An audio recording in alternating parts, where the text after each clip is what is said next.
Stainless steel was invented in the early part of the 20th century, and the concept hasn't lost its luster. The key ingredient is chrome, which forms a protective oxide film on the surface. Originally, people were amazed that cutlery made from it didn't need to be polished. Called non-rusting steel, it was the talk of the dinner table.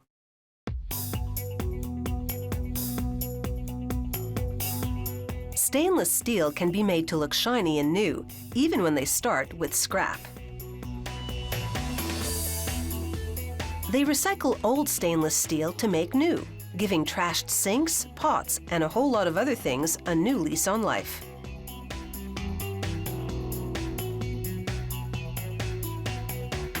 They feed tons of scrap steel into a roaring furnace, along with chrome and nickel alloys for added strength and rust-proofing.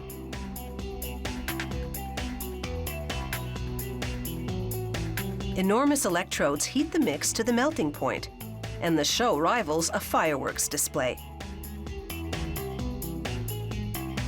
After several hours, the molten mix goes into a refining furnace. Pipes blast argon gas and oxygen up through it. This converts some impurities to gas and causes others to float to the surface so they can be removed. A technician regularly checks the temperature and takes samples to make sure the chemistry is right. They add a bit of scrap that bulks up the mix as it melts. The scrap also causes a chemical reaction that helps to fuel the refiner. The bubbling steel soup now flows out of the refining furnace, and rollers guide it as it's cast into a long mold.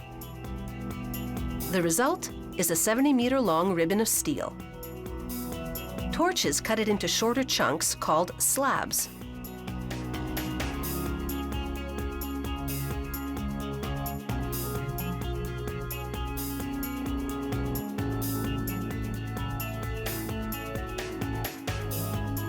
A worker writes identification information on each one, using chalk that works on hot surfaces. They hoist the slabs over to another station to await further processing. After this break in production, they reheat the slabs to soften them up for more processing. A rusty scale has accumulated on the surface of the steel. They pressure wash it away without cooling the hot metal. Now the slab shoots back and forth through a machine with rollers. A constant spray cools the rollers as they stretch the steel longer and thinner.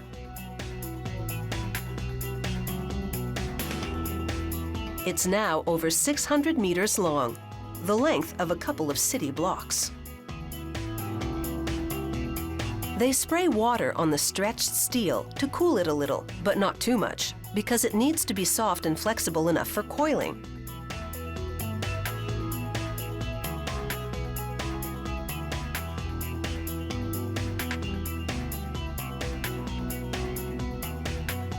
This spool coils the strip tightly like a roll of toilet tissue.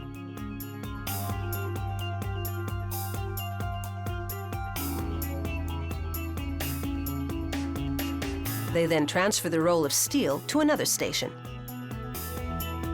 Here the steel goes into a hot acid wash that removes scale that's built up since the last cleaning. Burners in this machine also heat the steel and then slowly cool it.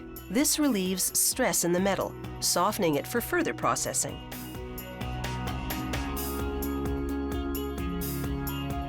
They now unwind the steel into a machine that rolls it thinner so that it's exactly what the customer ordered.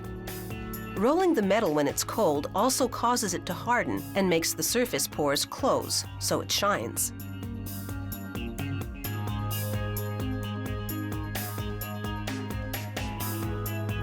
One last cleaning, and the stainless steel strips look spectacular. The chrome in the steel combines with oxygen in the atmosphere to form that oxide film that prevents it from rusting.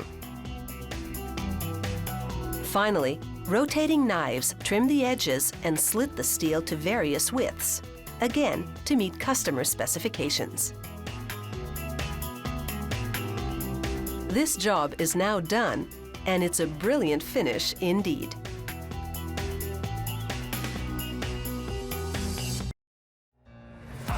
slow up, no I don't take shit, I got no